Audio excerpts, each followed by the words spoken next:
Somewhere along the way, a lot of New Age spirituality turned into self-help.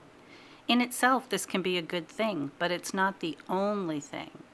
I myself went down the rabbit hole of self-inquiry, workshops, retreats, and many other diversions. I'm not saying it's not needed or helpful, but waking up to me is a huge shift in our awareness, literally like a light being turned on. We become uber aware of this matrix and the construct that we live in. We find out that we have a shadow and our ego has been leading us around by the nose. In a nutshell, we see everything for what it is, including ourselves. I felt and feel a huge connection to spirit, to God, to what I can't see with the physical eye. When we wake up, most of us get drawn to the spiritual community, especially if we're not religious. So begins the path of self-help, or one might say, healing. What can happen, though, is it becomes all-consuming. You're constantly evaluating every move you make. I saw a funny TikTok of a guy in his car. He's yelling and beeping at another driver, but then he remembers, oh, I'm spiritual. So he chides himself and remarks out loud that, oh, the other driver's probably having a bad day. This is a funny and simple example of so many examples. I'm not condoning any type of road rage, but we can end up overanalyzing every emotion and many times berating ourselves for it, maybe forgetting that we are still human.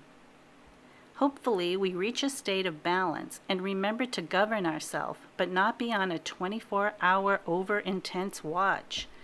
One of my friends that went through this told me that it really messed with her head, so she stopped watching and listening. Something I practice is to hold things lightly. Whether it's something good, bad, or something I want or need, I try to hold it lightly. I notice that things I'm not hyper-focused on seem to magically manifest quicker. When we are doing the work, as we call it, we beat ourselves up way too much. I agree that self-examination is a critical part of the awakening process, but not to the point of being in the void forever. Maybe this is a part of surrender, to be in our multidimensionality with acceptance of the fact that we are still human. We get triggered, we have emotions, we have ego. However, this doesn't give us a get-out-of-jail-free card. We are beacons of light, and we want to be the lighthouse shining our light. If you find yourself in the phase of constantly admonishing yourself, take a breath and take the burden off. If you are aware and trying your best, then the pureness will be felt.